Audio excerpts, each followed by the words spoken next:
آها غازای وحشی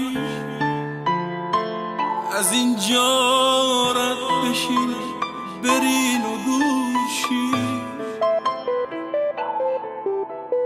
میگن جای شما نیست، صداتون آشنا نیست.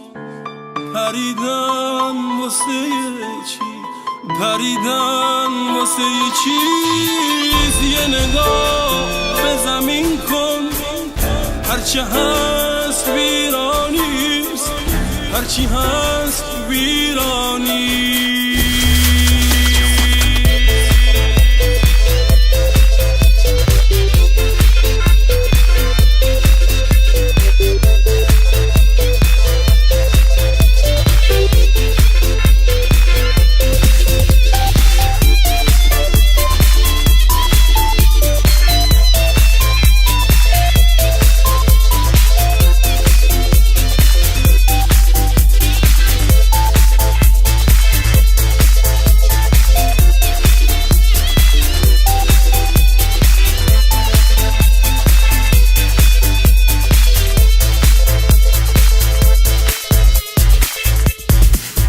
اینجا وحشی تر از شما دارن روی زمین